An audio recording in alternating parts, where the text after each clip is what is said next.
Welcome to the Cairn Gallery's Artist Spotlight Series, where we sit down with Mississippi artists to hear their stories, their process, and the passions behind their work. With his newest collection launching on September 1st, we're excited to kick things off with Mississippi artist Adam Trest.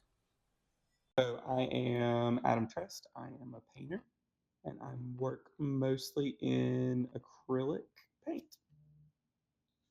Okay, so where did you grow up and how did your upbringing shape your interest in the arts? So I grew up kind of all over the southeastern United States. My family is from here in Laurel, but my dad was in the oil field.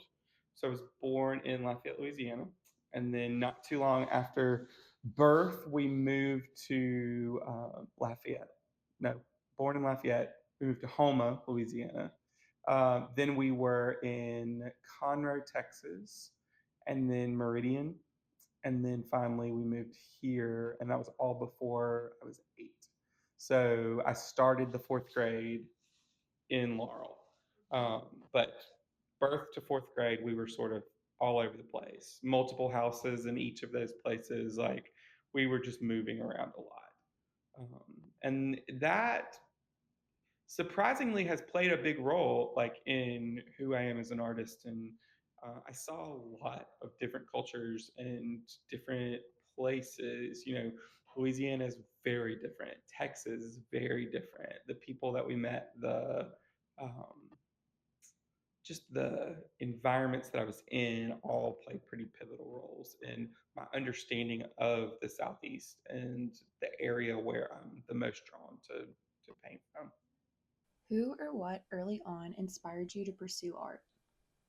So when we moved to Laurel in when I was in the fourth grade, I like vividly remember being introduced to Walter Anderson. I saw his work for the very first time at the Lauren Rogers.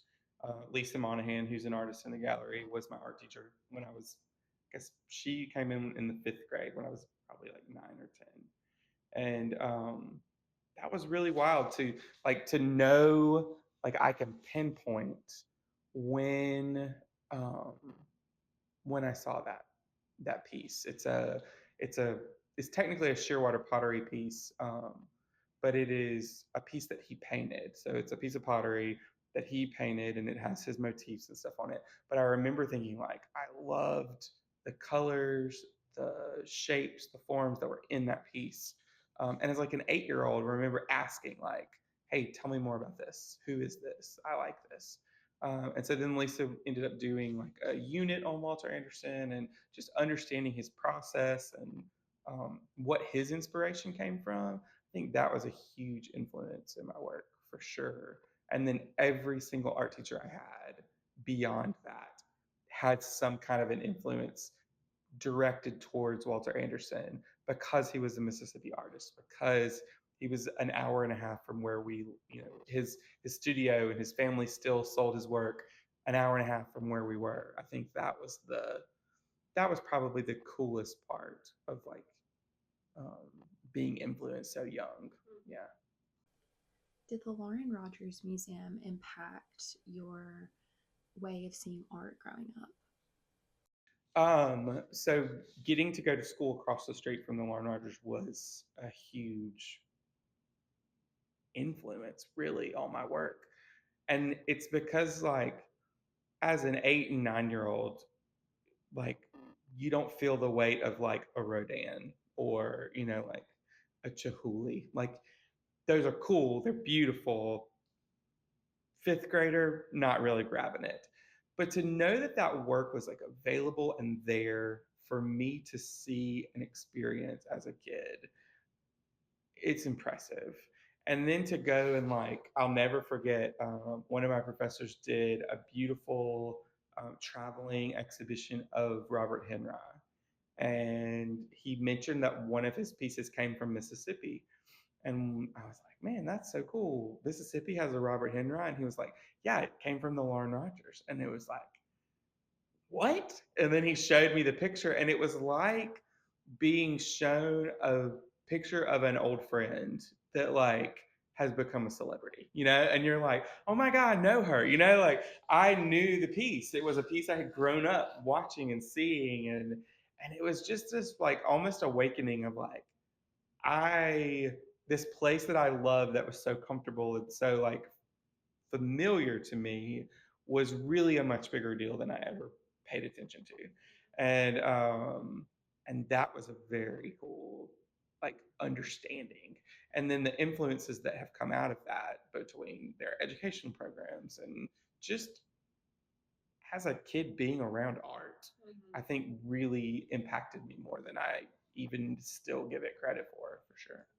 It was just like a place that we went, and it was like, yeah, you go like normal people don't like. I We talked about this a little bit, but like my class only had like 6 people in it, including myself. And so like when 6 kids go into a place that's as big as the Lauren Rogers, like we're gonna get in trouble, like hands down. And so like my earliest memory of a Rodin is not like seeing it in the Louvre or like experiencing it at the Art Institute. You know, my earliest memory of a Rodin is playing chase around one at the Lauren Rogers. Like that's not normal, right? Like I remember seeing the Malay at the Lauren Rogers and remembering it from the episode of Sesame Street, right? Like, and then going like, huh, wait, it's right here. Yeah. And you know, the one on Sesame Street was the Van Gogh copy, yeah. But still, like that imagery was so solid and so strong that you go like, man, like that's might be important, you know? Like maybe as a kid I should like think about it, you know, like I'll mentally note that. But it's weird to have that as a core memory. Yeah, that's so cool though. I love it. What, or sorry, is Mississippi unique in its creative gifts? Yes. Is Mississippi unique in its creative gifts? I think trying to think about how we worded that. So like I love the arts in Mississippi because I love that our whole state is like the size of some towns, right? Like I think it's really interesting that to be as rural as Mississippi is, we have the opportunities that we have. The community of artists in our state, because as we refer to it, like Mississippi is a small town, that goes beyond just numbers, right? Like the the community of arts is so supportive and so it's one of the things Mississippi does very right, and that's celebrate the artists and the arts in our state. So, what's something that you hope people outside the state understand about Mississippi artists? I love the unique voice and perspective that Mississippi artists have. Because there's not another place like Mississippi, when you experience it, your voice is unique as well. And I think that's one of the coolest things about just our state in general is that the voice that we have is so um, the voice that we have is so different than like the voice of an artist in New York, right? Because we're experiencing life in a slower, different way. And I think that that is portrayed in the work that we do. I think there's like a lot more peace in our art sometimes. Yeah, and I think maybe even there's not the need to be extravagant is not the right word. There's not the need to be like we're not trying to like shock you into liking our work, yeah. Right? We're just presenting our voice and showing who we are. And there's not a lot of shock value in that. And I think that's probably one of my pet peeves is just like knowing that like I'm not going to create a piece of art that's just there for like the value of like stopping you in your tracks, right? Like my work particularly, I'm going to lean into a more like I want you to feel something. Like I want you to experience it and have like it unlock a core memory. That's a win for me. Not like, oh my God, that's so insane. I've never seen anything like it before. Like, I don't, there's merit there, I guess, because it's something that hasn't been done before. But I love that, especially with Mississippi artists, like it's work that is celebrated because we don't really have to have the shock value. Like our voice is so unique in the first place. We don't need that, like, Get in front of everyone else right. being the loudest. So, is there one moment that let you know or made you confident that you could do this as a full time job? Was there a moment I knew I could do this as a full time job? I didn't really give myself an option. When I graduated from college, I made myself a promise that I would basically do whatever I had to do to stay within the art world. So if that meant like I was going to be an arts educator, I had to be arts adjacent. That meant that I was going to manage a gallery. I would be near art. I would be around art. I took a stint where I did set design, right? Like not painting on a canvas, but painting props and sets and understanding theatrical design, like fascinating and totally helpful in what I do now, right? Like telling a story with a set is not that much different than telling a story with a canvas. And so I think I've always given myself the opportunity to be a professional artist. Um, and I've had varying degrees of that over the last, I don't know, 20 years. Okay, so what would you say to someone who's trying to cross over the line into being a full time artist? Sure. I think it takes like a certain amount of, um, it takes a certain amount of stubbornness to be a full time artist. Like giving up is not an option. Like there are parts of this job that are very hard and very difficult. And I think being a full time artist means not allowing yourself to focus on that part of it. There's a lot of really wonderful parts about being a full time artist, but there's a lot of rejection and a lot of waiting and a lot of growing into your style and into who you are as an artist before it's really possible to go full time in it, or at least that was my experience. And I think that was one of the things that I think is important to note that like being a full time artist, there's not like a set career path. It is all about your experiences, your understanding, and your really like business acumen to do that.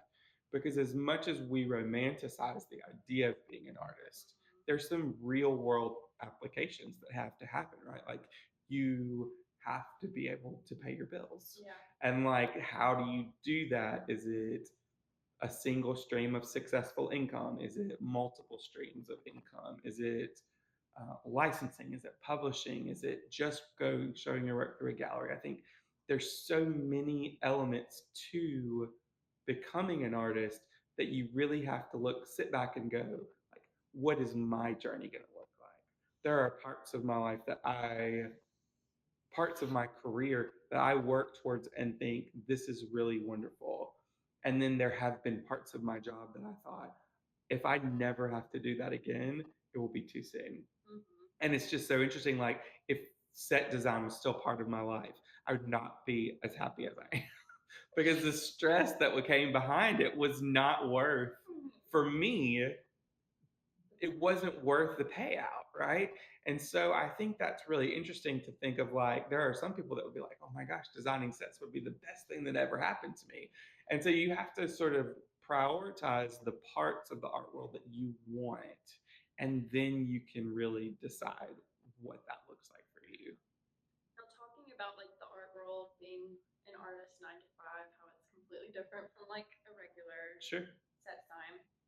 What rules do you have to like keep on track, stay motivated? Do you have any disciplines to like Yeah. make sure that you are getting work done? Yeah. So, we, as an artist, you are working off of inspiration.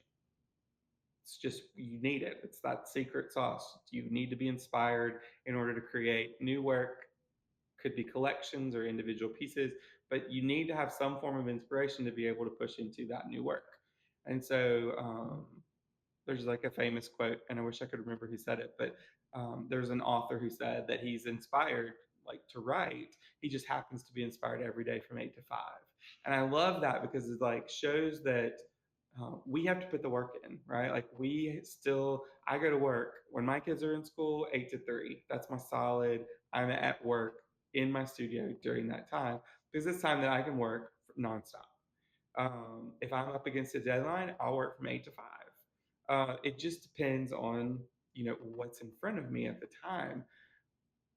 But if I just waited for the times that I was inspired to work, I may never get anything done, or I may get lots done, or I may see these waves that happen. And so, one of the things that I do is I keep a sketchbook with me at all times. So, when inspiration hits, I'm constantly writing and drawing in the sketchbook. And I think that that's such a cool, it's such a cool practice because the days that I come to work at 8 in the morning or 8:30, whenever it is that I make it in from the coffee shop, I know that if I am not inspired to start working right then, I can sit down for 15 minutes and thumb through a sketchbook. I've got every sketchbook I've ever written in probably is over on that bookshelf. And so I can sit down and thumb through my sketchbooks, and it may not mean anything to anyone else, but the notes and the sketches and the scribbles, nothing in it's pretty. The things that I have in there, though, all mean something to me. And I may look at something and go, this is a really great idea, but not today. And I may look at something and go, this is what I need to work on today. This is the piece that needs to happen. And so by carrying my inspiration around with me, I don't have to wait for those moments to become inspired to work.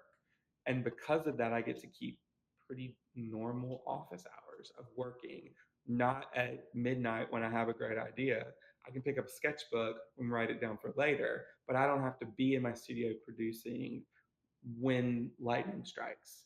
I can catch the lightning and then pull it out when I need it. And I think that's probably been the most successful thing that I've done in order to keep a pretty normal hours. Yeah, Discipline. a discipline. Yes, because it is.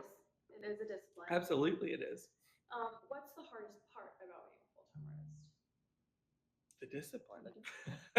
I think the hardest part of being an artist is um, making sure that I'm disciplined enough to do the things that I say I'm going to do. It's really important to me to follow through.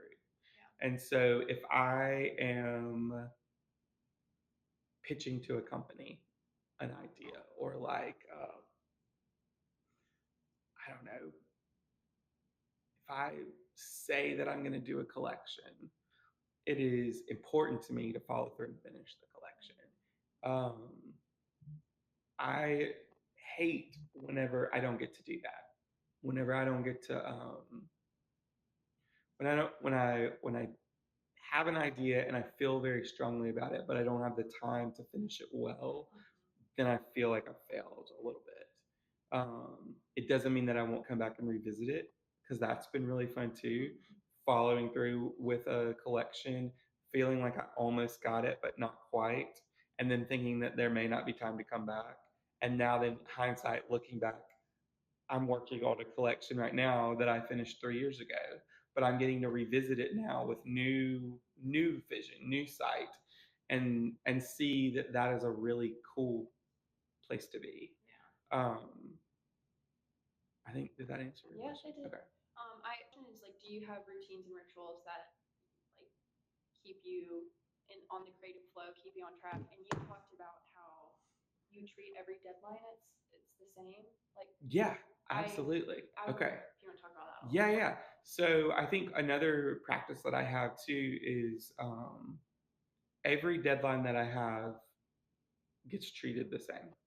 And like what I mean when I say that is let's say I have a deadline for a publisher.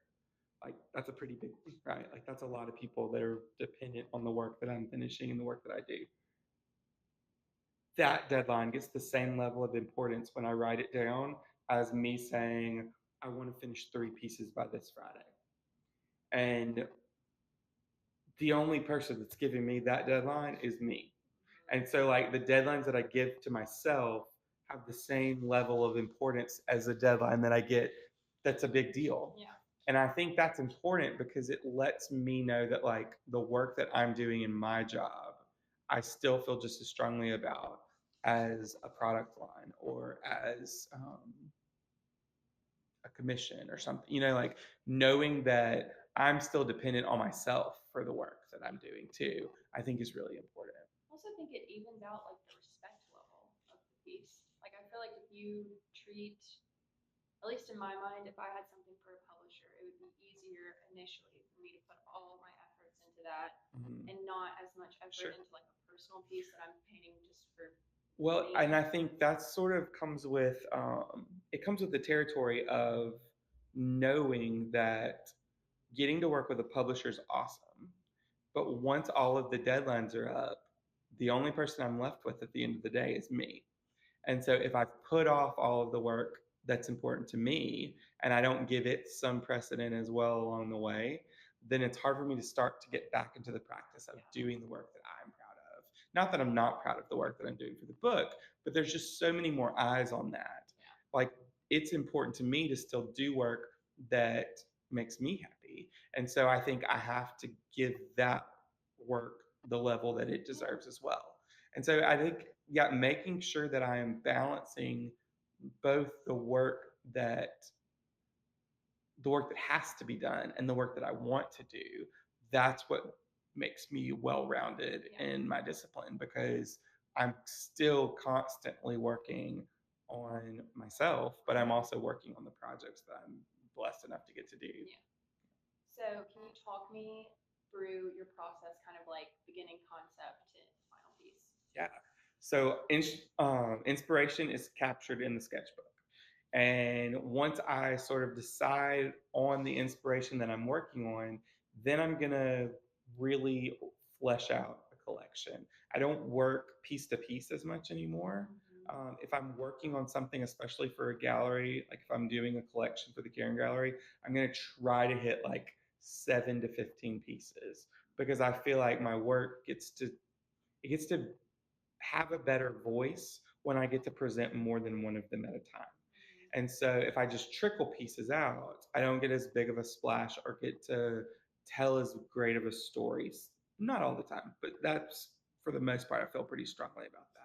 So that means that before I even touch a canvas, I'm back in my sketchbook where the inspiration happens, but I'm also figuring out, okay, what are the sizes of the canvas that I'm doing? Am I working on canvas? Am I working on paper? How many frames am I going to need? Making sure to give myself enough time to order everything ahead of time.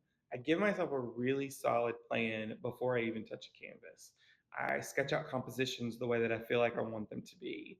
I get really locked in on all of the work that I need to do in order to complete that thought. And then I jump to canvases. So the canvases have come in that I've ordered, I've got them ready to go. And then I don't ever really touch a pencil to a canvas. From that point, it's paint and canvas only. And I am blocking things in and figuring things out.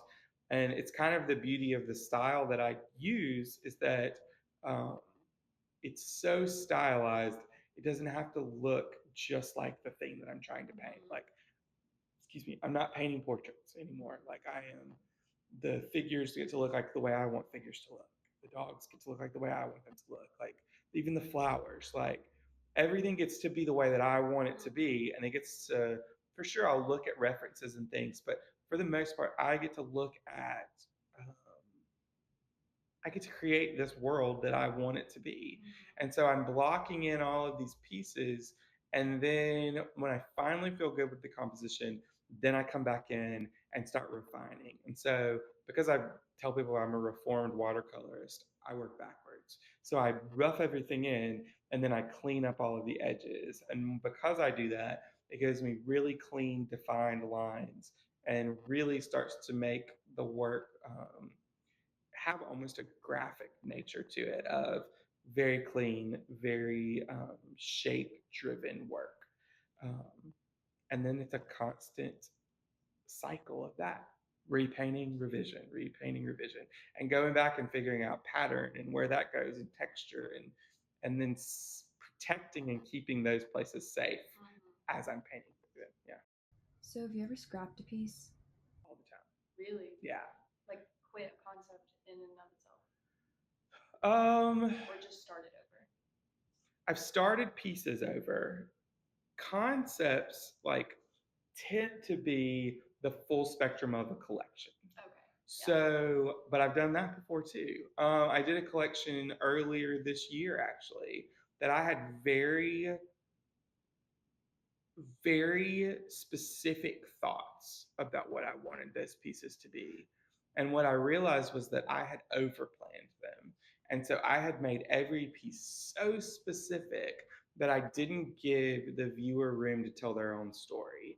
And so about halfway through, I looked at everything and was like, this is just not working. Like it I was it's like, have you ever looked at something before and thought like, I have to think of this in a certain way? They all felt more like illustrations than they did like paintings, if that makes sense. And that's in the sense that like an illustration tells a story that's on a page.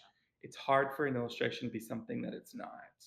But a lot of times whenever I'm creating work, I might have a story or a thought in my mind while I'm painting something, but as soon as I give it to you, it becomes your story. And so, because of that, that whole collection, I pretty much, I don't know that I scrapped it, but the whole concept behind it changed. And I had to rethink how I was going to express those pieces. And it became a stronger collection because of it. So, how much of being an artist is skill versus talent, or let's say practice versus natural gift? Man, when you are having the conversation about talent versus practice, it's such a double-edged sword because it requires both. I mean, it really does. But you can have all the talent in the world, and if you don't practice that talent, then you will never become more than what you're naturally able to do. On the flip side, if you don't have quote unquote God-given talent, which I don't know, I think so much of that is just the passion to do it. But let's say that like you pick up a pencil and you're like, I can't draw a stick figure. The coolest thing to me about art is that you can practice enough to be great. You don't have to have a natural talent to be a great artist, but you just have to work harder. And I think that is really hard for people to understand. And I love to use I use the scenario of like a doctor. Like, you don't go, you know, I'm so thankful that you're such a talented doctor. Like, you don't just wake up and have all of the medical knowledge that you need to perform an appendectomy, right? Like, you have to go through and perform hours of training and you work on cadavers and you do all the things to learn that procedure before you ever touch a human. And like our not that like our practice is as serious as a medical professional, but I think it's equal, right? Like, the more hours that you put into practicing something, the better that you're going to get at it. And so, like, for me, if you were to add up the hours of practice that I've put in to becoming an artist, I mean, we're talking if I first found a love for art at age 8, then that means I have been putting in 30 years of practice. I better be good, right? Like, if I'm not good after putting as much time into it, that's a problem. Yeah. And so the fact that like I feel like talent and passion, those words get interchanged so often because like I showed a talent for art when I was 8 years old. But it's because I was creative and imaginative and I wasn't scared of failure. But then I put 30 years of practice, which then that is not so much talent as I call it stubbornness. Some people would call it passion. But I put in 30 years of practice to continue that. If I had not done that, I would be mediocre at best today, right? Like my creativity and my love of doing it could only get me so far if I didn't put the work and put the time in to make it important and something that I was proud to do. We all have projects or commissions that someone hires us to do that we really don't want to do. And because of that, it's sitting in a flat file unfinished because I just can't focus any attention towards it. And that's part of the passion part of it for sure. But it's just like, I don't know, I think you have to put in the understanding that like the time you put into something is really important. And yeah, if you don't have that, it's big. Yeah, and it's important. Like I had drawing professors that told me all day long, like how old would I have been? 18-year-old Adam, who has now, at that point in my life, 10 years of experience from 8-year-old Adam, who has taken private art lessons and had fantastic teachers and learned all the great things about drawing and understanding form and shape and all of those things, and had professors tell me to my face that they preferred a student who'd never picked up a pencil before to someone like me. Now, like, it is harsh. And it wasn't them saying that I was wrong or bad. It was them saying, if any of those teachers along the way had taught me something incorrectly, then I had to unlearn it so that I could relearn it the right way. Because at the end of the day, drawing is a practice. It is a technical skill that anyone can learn if you put the time in. And just like any other technical skill, some people can get on a bike and just ride it. Some people, it takes a long time. Like we're doing that with kids right now. And like some kids need training wheels a lot longer than other kids. Some kids just jump on and ride a bike. Like that's the talent level, right? But none of those kids are going to go and like do the Tour de France, right? Like you got to put the hours in and you've got to be good at what you do before you can jump in and take on a race or something, you know? So I think like that is it's interesting and it's always funny to me, not funny, but funny when people are like, oh, you're so talented. Because it's what we're wired to say. But it's that thing of like when you go from having a job or having a hobby that is painting and having a job that is painting, it's very different. And so you can paint as a hobby and just be talented and not put a lot of time into it, right? Just do it as you wish on a whim. But like when it becomes your livelihood, you do have to shift in perspective and you got to put the time in. Do you think there's anybody who like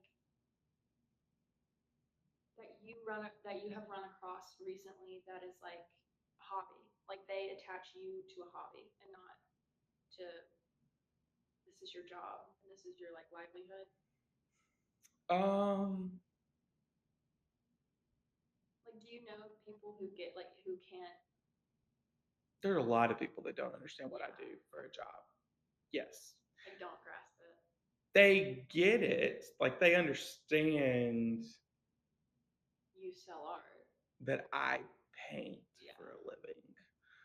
But like the full breadth of it, like I don't know that they get like they don't put the same weight behind it as they would if you were a doctor, say. Sure. Yeah. Like if because you performed a surgery versus you had like a really impressive exhibition in New Orleans. Like I think now that I'm getting to have some of those things, like having an exhibition in New Orleans elevated my work in the eyes of some people, right? Like I had a local person who I know doesn't have a piece of my work.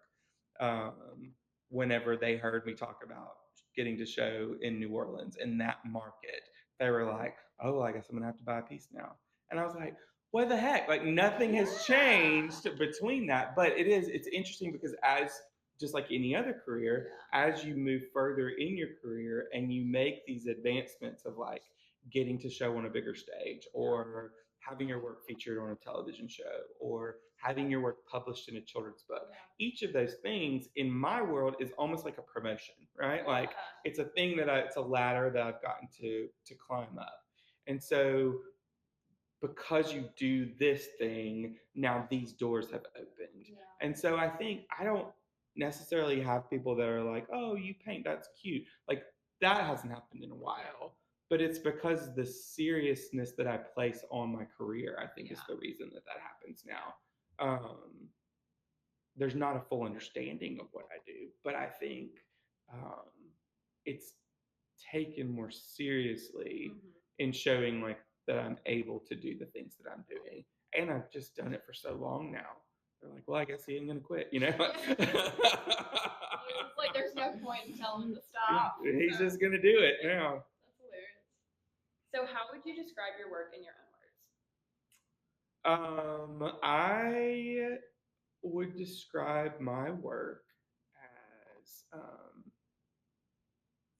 pattern driven and folk inspired.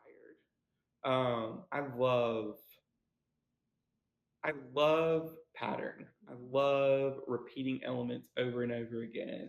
And it's something that I think goes back to that original inspiration of Walter Anderson. He was so good at pattern. And I love that now I've gotten to um, take that and do it in my own way. I think that that's really interesting and cool about my work. And I love folk art because I love the rawness and the simplicity of it. Um, and so that's something that I'm always trying to achieve, I think, is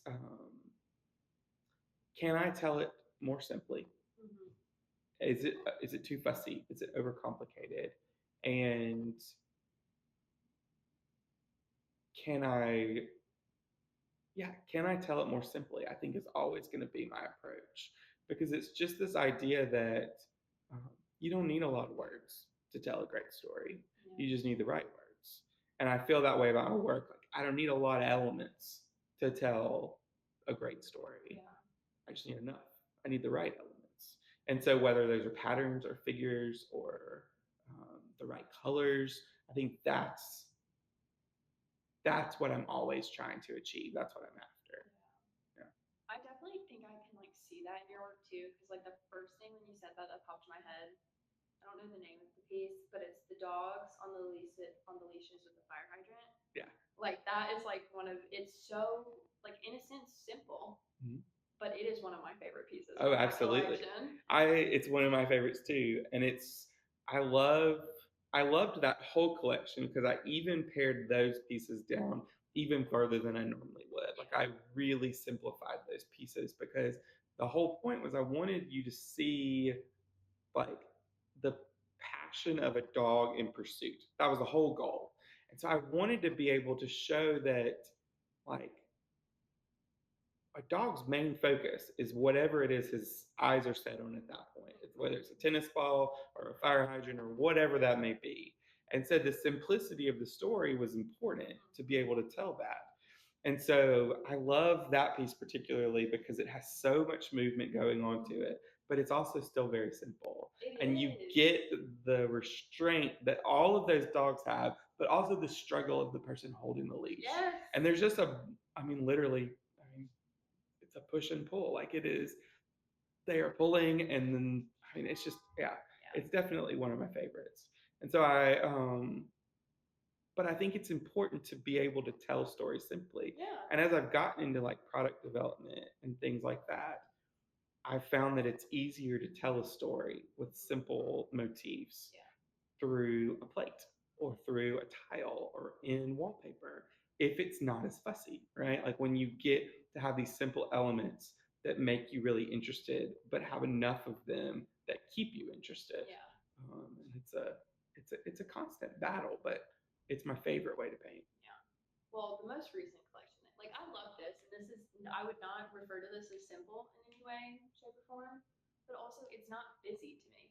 Right. Like it's well dispersed. Is that like the right word? Balanced. Balanced. And that's always, like when you are painting in a maximalist way, which is what I do, is just fill the page, right? There's always balance that has to happen. And that's a big struggle in how I work.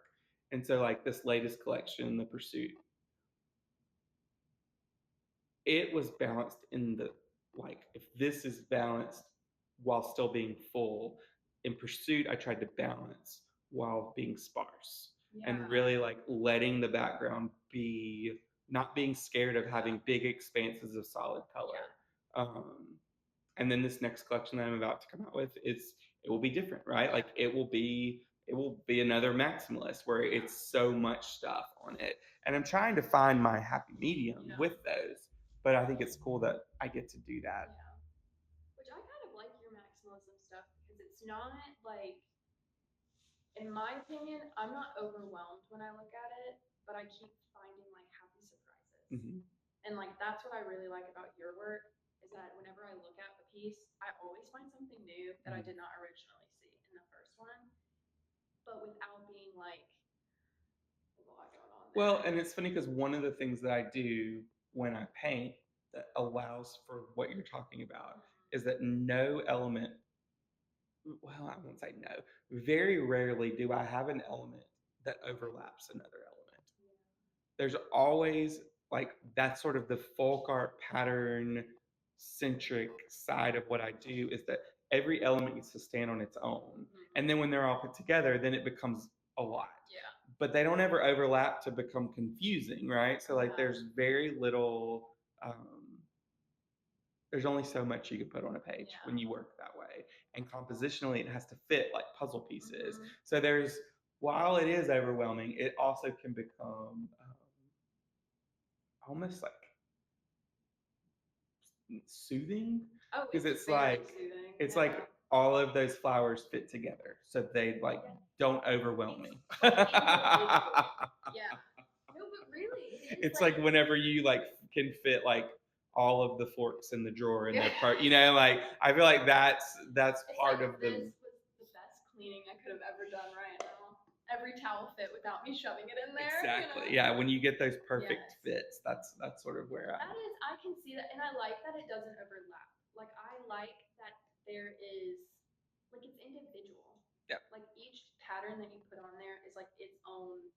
And it's funny because like that comes from folk art inspiration, but it also comes from other applications that I use it for. Like if I work in all of these individual elements that get to go together, then that means that I also get to take those individual elements apart to create them into product. Which is like great for the tiles and the like that aspect of it. Yeah. I love. Well, it makes it easy to manipulate further than just the piece. So the roles that I sort of have for myself with that are the piece has to be strong on its own as finished. But then once I finish the piece, when I start to look at it and think of all the other things that it could be or things that it could do, then I also know that like each individual part of the piece has to be strong as well. Because like I may not even use the top fifth of that painting. And if I don't use that part, is the bottom 4/5 of the painting still strong enough to stand on its own?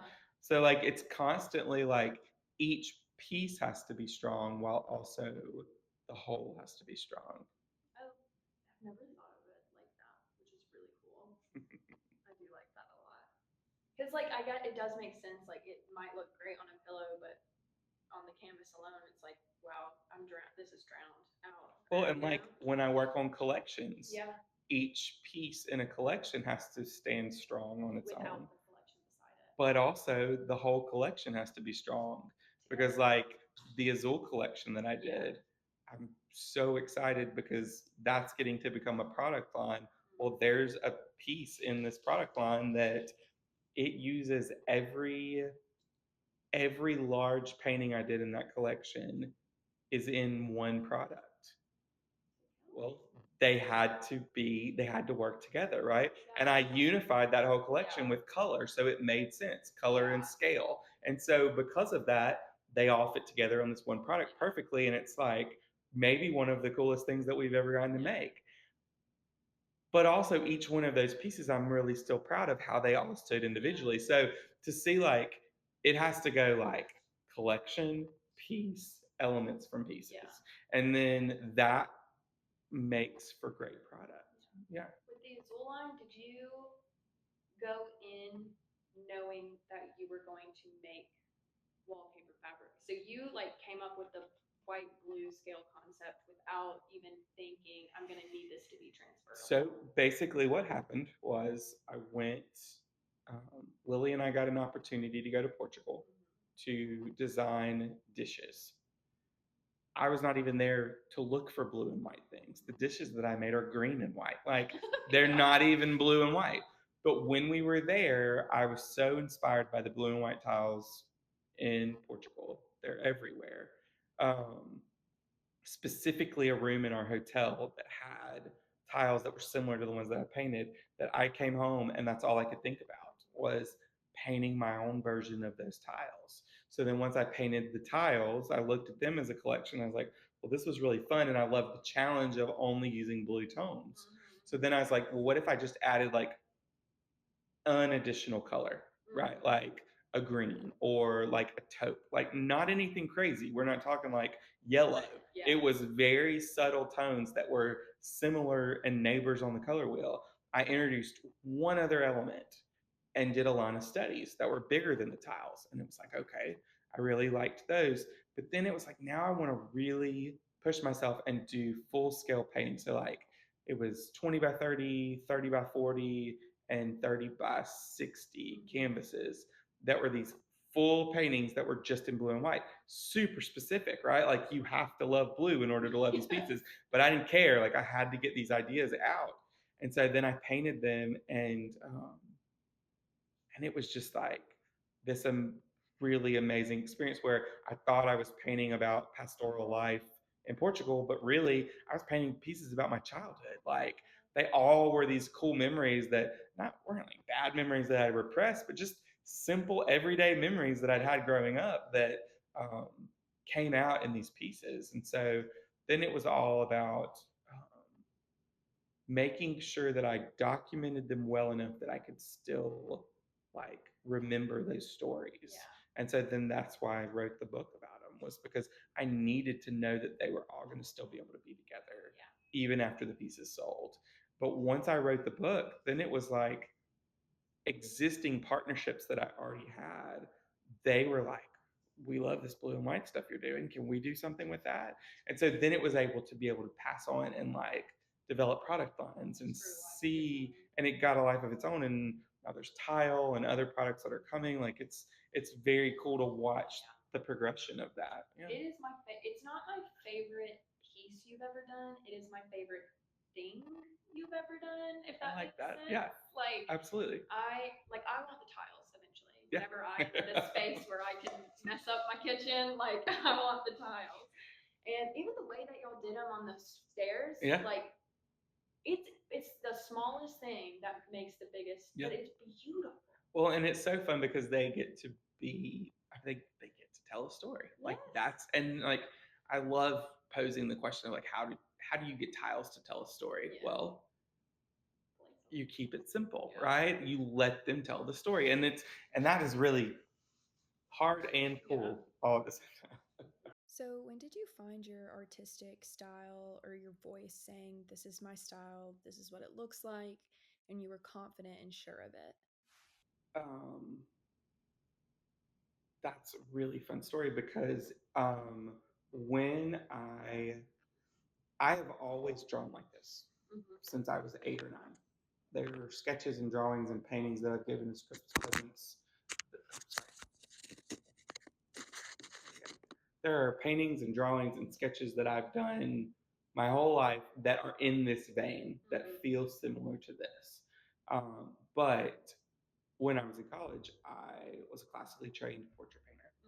So I painted watercolor portraits, oil portraits. I had done my stint in architecture school, so I did a lot of house portraits. I wasn't scared of dogs, so lots of pet portraits. I mean, like painted portraits. And then I fell into product. And so then I started painting and drawing commercially. So I was painting and drawing all of these things that were what I thought people wanted, which is a whole different world, right? Like questioning everything that you do because you wonder, will it sell enough units to make it worthwhile, right? Like that was a world that I lived in. And then in 2019, I basically just stopped painting. And I went back to school and I got a degree in education. I did my alternate route. And in August of 2019, I started teaching. In December of 2019, Lily and I closed a store that we had where I produced like 80% of the products that were in the store. And I was a teacher. I wasn't painting. And then COVID came in March, and I got home and I had all this time on my hands and nowhere to go. And so I started painting again, but I gave myself some very strict rules of um, I had to paint, let's see, I couldn't paint portraits. I wasn't going back into that world. I wasn't taking commissions. I didn't want to paint what other people wanted me to paint. I wanted to paint what I wanted to paint. Then I had to figure out what is it that I do want to paint. And the only thing that I could come up with was I wanted to paint things that truly made me happy, things that I found joy in. And I didn't know what that looked like. And so what ended up happening was I fell back into sketchbooks. I started looking at sketchbooks, and I'm a hoarder, so I've got them all. But I started looking through sketchbooks trying to find anything that I had drawn in the last, and that was 5 years ago. So in the last 15 years, and I ended up having to go further back than that. Like I found sketchbooks from middle school finally when it was like, this is a kid that could have been doing anything. He could have been playing soccer, he could have been playing video games. I literally could have been doing anything, but I was filling up sketchbooks. And it was like, that's not joy. Like, I don't know what it is. And it was the style that I'm currently painting in, just without, I mean, talent versus time. It was, I was drawing with my talent at that point. But now I had all of this time of practice that had been put in that now my style could be more refined, more developed, and just it could it could really become something that was cool and mine. And so I started in March of 2020 painting in that style. And I knew that if it was something that was going to be successful and if it was something that I was going to be proud of, I would know by the end of the summer and I would know if I was going to go back and be a teacher that August.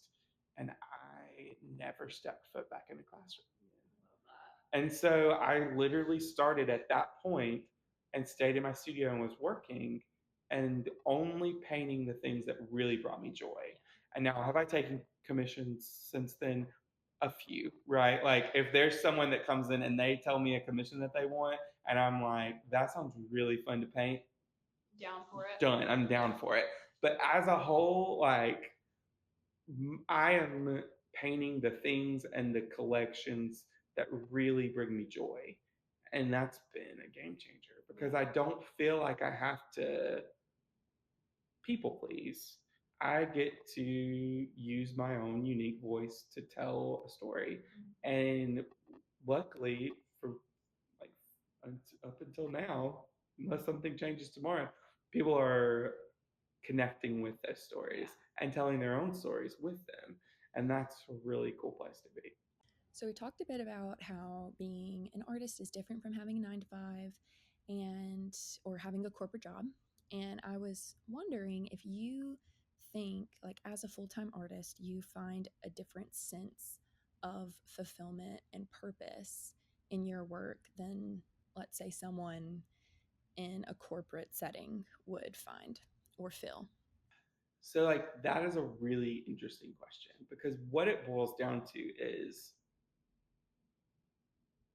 and I've said it a lot in this, my job is most people's hobbies, right? And so, like, someone in a corporate job who doesn't find joy in what they do, but works their job, they leave their job, and what do they have? A hobby, right? And so they find their passion in this thing outside of work, which is awesome. They find their identity in something beyond their job. I feel super blessed because my job is my identity. It's the work that I do is where I found my joy. And so, like, Lily's always after me. Like, I wish you had a hobby. Well, I don't, because I love the work that I do. And I'm so thankful that I get to do this work where, like, I love coming to work every day. Yeah. Like, it was, I came to work in the summer at 8 o'clock on a Monday today because I was excited to get here and do some, like, work on a project, right? And I'm not even in the middle of a collection that needs to be done. Like, I just had some things that I really was excited about and wanted to get done. And I think that that's a really, I mean, that's a blessing for sure. Like, a lot of people don't get to do that. And so it's not lost on me that it's such a cool thing that I get to do. But man, it is, it's wild because when I'm, like, at home with time on my hands, like, I'm reaching for my sketchbook. Yeah. Because I'm thinking about what's next to come out of my studio. And that's pretty rare, I think. I'm almost envious of it because I just feel like there's not that like being obviously you're not happy 24/7 like Sure. all that no one is. Sure. But I feel like being able to do your hobby as your job or like do your passion as your job, there's just a certain amount of like personal fulfillment that you get that like other people truly won't get on the same scale. And it's cool because it's like I get to do work that I know I'm proud of. Yeah. And that's a great place to be because the work that I'm doing, I get to let other people use to tell their story. And so that's really cool. And then to know that, like, the books that I illustrate get to put kids to bed, and the wallpaper that I, you know, design gets to be what someone bored at a dinner party gets to stare at, and the tile that I use gets to be, like, I don't know, You're gonna be a part of people's lives in weird ways. in really weird ways.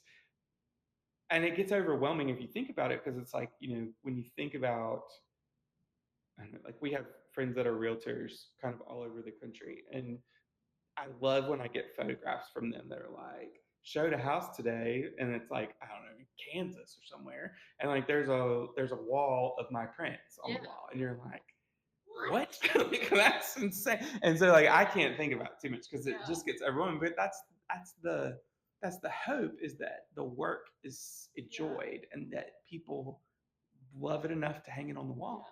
And so to be able to be in a position where, like, my work gets to be accessible enough through products and prints and originals that, like, anyone can enjoy it.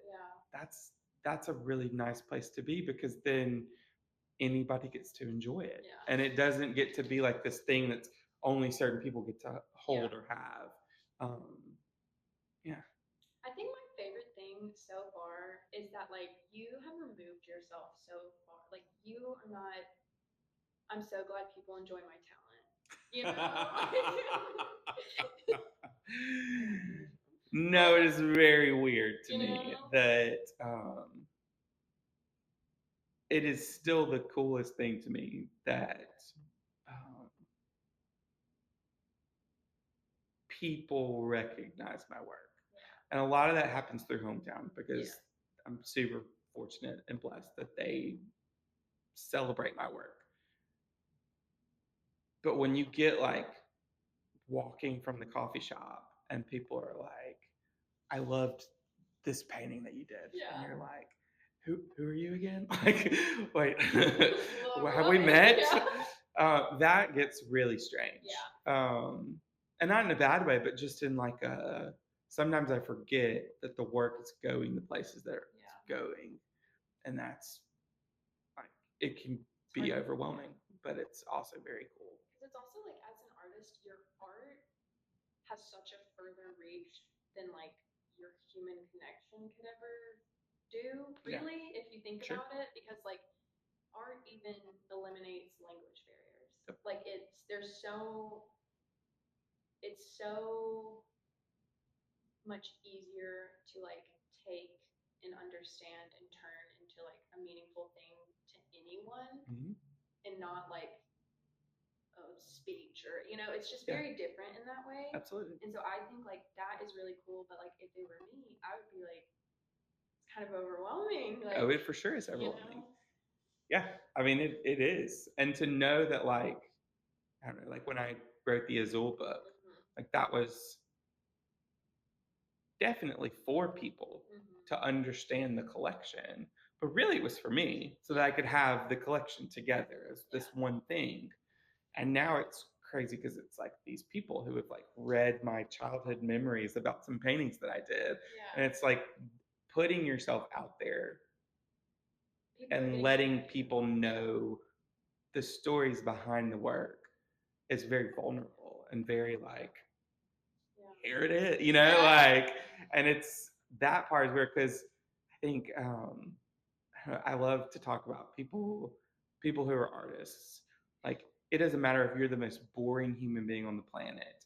If you're an artist, you're probably the coolest people most like that are the coolest person most people know, right? Because they're like, oh my god, he's a painter, like he paints things.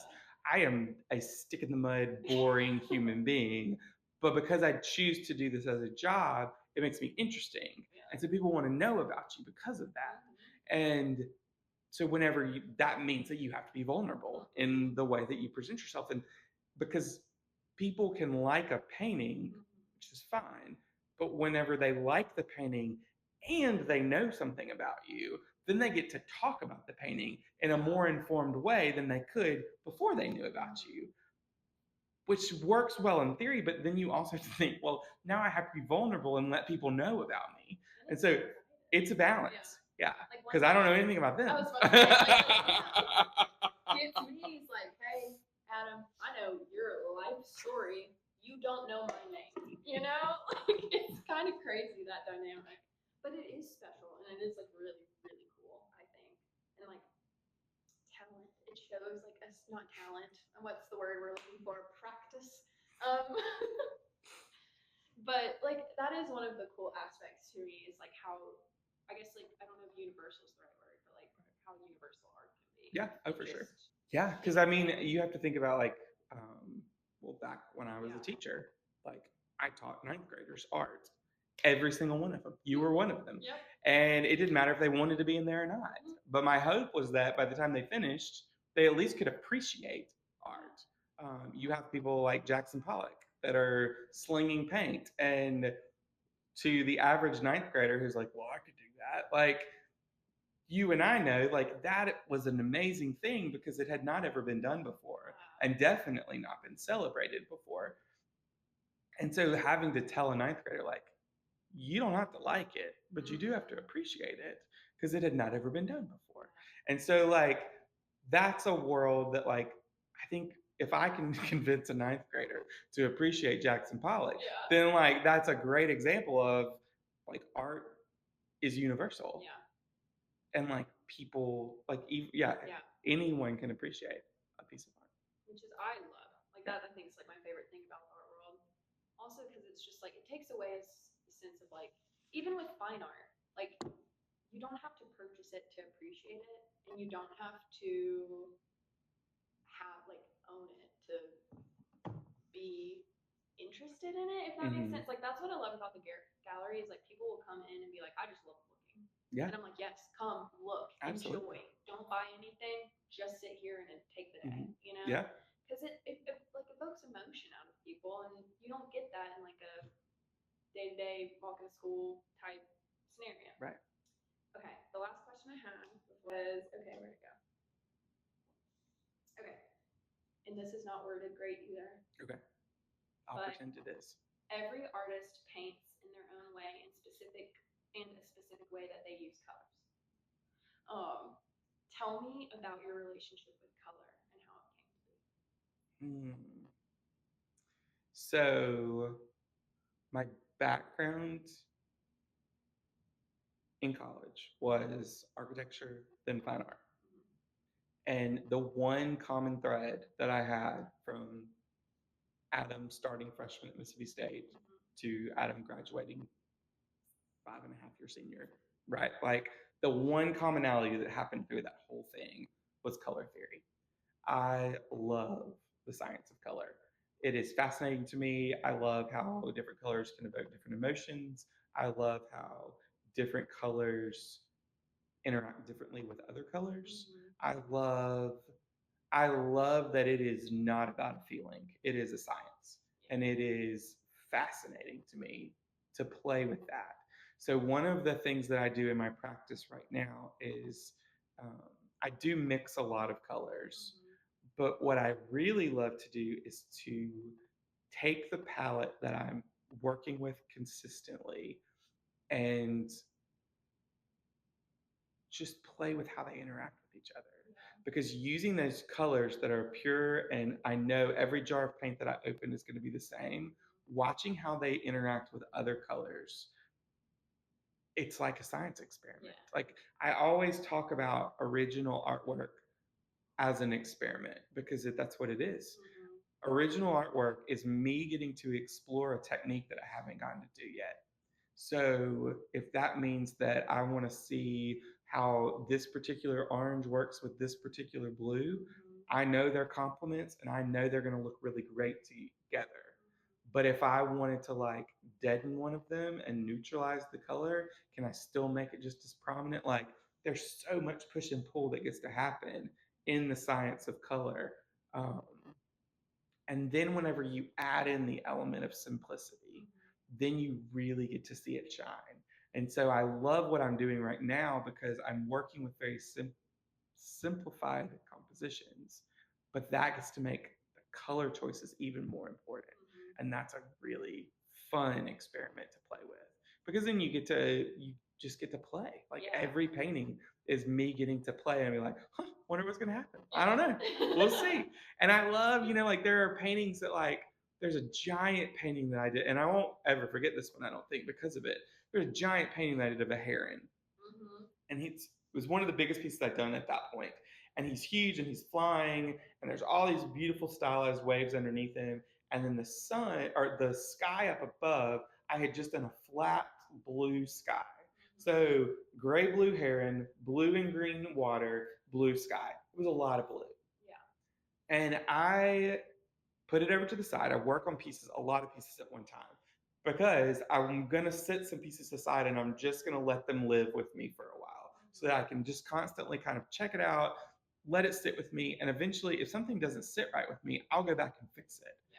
Well, that piece just sat sideways with me. It was just not right. It was pretty compositionally, it was strong.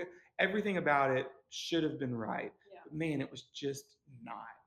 And so I came into my studio one morning and it was quiet, nobody was in there yet. And I just painted the whole sky yellow.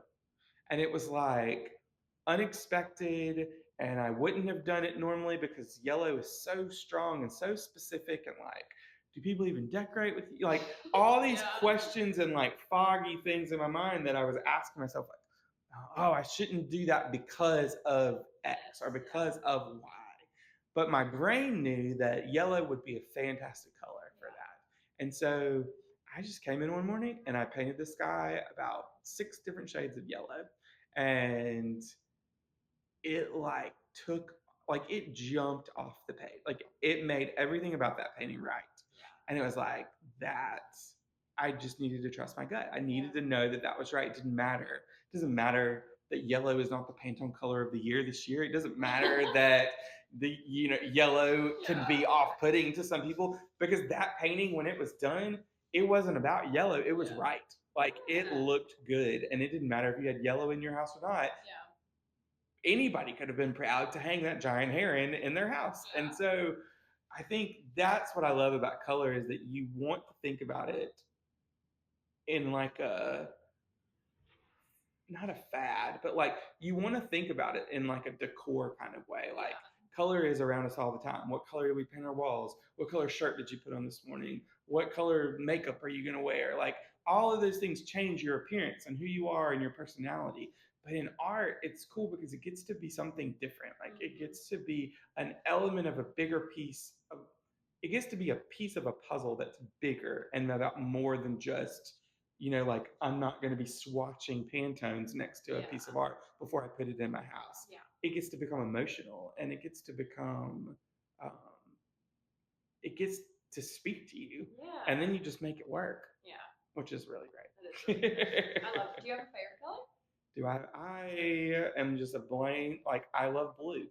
Yeah. It really is my favorite color. It always has been. But it's fun because I love the way that blue interacts with all the other colors. Oh yeah. I don't know. I haven't found a color combination that I don't love with blue. Do you have a least favorite color? I don't like purple. I don't know. Really? I don't. I very, very, very rarely use it. I don't know why that's like so shocking I to me. think I could But you don't. probably like I'm using it in this new collection, but Yeah. sparingly. Um, my Lily's favorite flowers are African petunias. I think that's right. Yeah. And they are vividly purple. And so I've painted some of those, and I like them whenever they're in like small doses. Yeah. I just don't know. Yeah, don't love purple. Not Every the other color I color would pick, yeah. I use a lot. Yellow I use surprisingly a ton. Yeah. Orange is I love painting foxes, so I use that a lot. Purple, just not a favorite. Yeah. And that's a wrap on part 1 of our interview with Adam Trest. Stay tuned for part 2 and more artist interviews to come. Thanks for watching, and remember to check out Adam's new collection on September 1st, live on the Karen Gallery website.